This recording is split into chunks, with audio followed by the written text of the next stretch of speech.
आज भी जब रचना अकेली बैठती है तो उसे वो आखिरी शब्द याद आते हैं।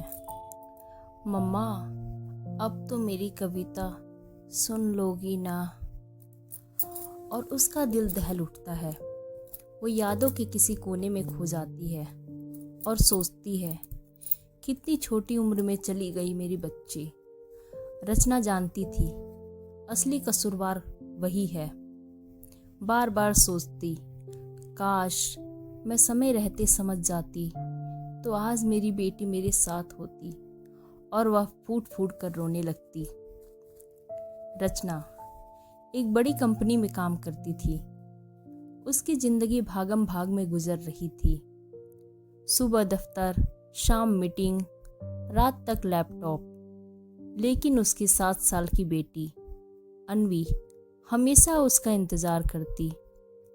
अन्वी की मासूम आंखों में हर शाम यही सवाल रहता, मम्मा आज आप मेरे साथ खेलोगे?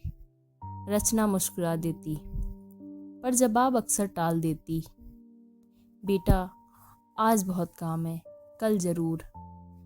कल उसका सबसे बड़ा बहाना था, लेकिन कल कभी नहीं आता था। अन्वी को स्कूल में कविता बहुत पसंद थी। उसकी टीचर ने एक प्रतियोगिता रखी। अन्वी ने उसमें भाग लिया। हर दिन वो अपने कमरे में खड़ी होकर अभ्यास करती। आईने के सामने खड़ी होकर अपनी आवाज़ सुधारती, बार बार पंक्तियाँ दोहराती और सोचती, मम्मा को जब सुनाऊंगी तो कितना गर्व होगा। लेकिन मम्मा के पास समय कहाँ था। प्रतियोगिता का दिन आया।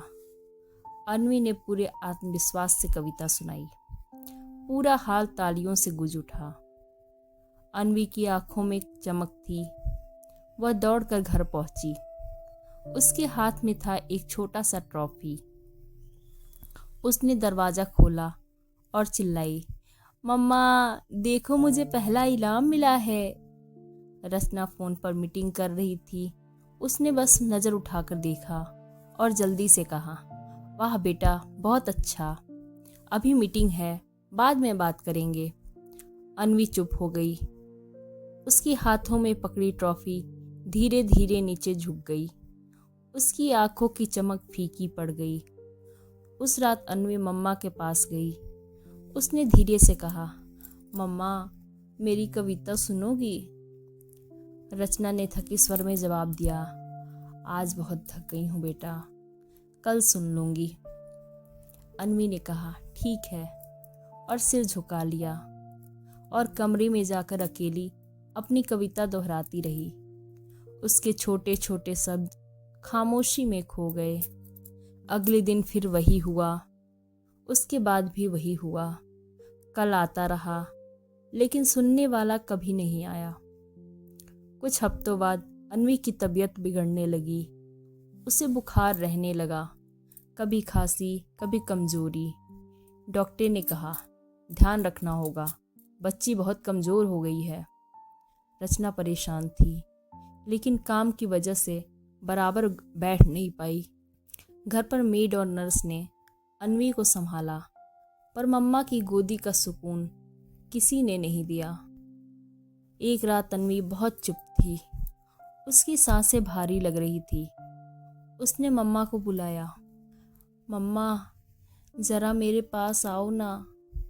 रचना दौड़ी आई।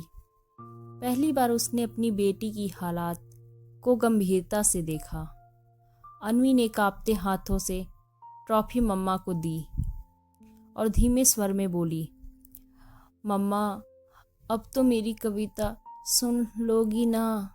रचना के गले में शब्द अटक गए। उसकी आंखें भर आई। उसने सिर हिलाया, हाँ बेटा जरूर, सुनाओ। लेकिन अन्वी की आवाज़ अब बहुत कमज़ोर पड़ चुकी थी। उसके होठ हिल रहे थे, लेकिन शब्द बाहर नहीं निकले। आंसुओं से भीगी आंखें मम्मा की ओर देखती रहीं और फिर उसने अपनी आंखें हमेशा के लिए बंद कर ली। कमरे में सन्नाटा छा गया। कुछ दिनों बाद रचना ने अन्वी की किताबें देखी। हर पन्ने पर कविता की पंक्तियाँ लिखी हुई थी और हर एक पन्ने पे लिखा हुआ था, मम्मा को सुनाना है। पर हर पन्ना अधूरा रह गया। रचना ने किताब सीने से लगाई और पहली बार चीख कर रो पड़ी।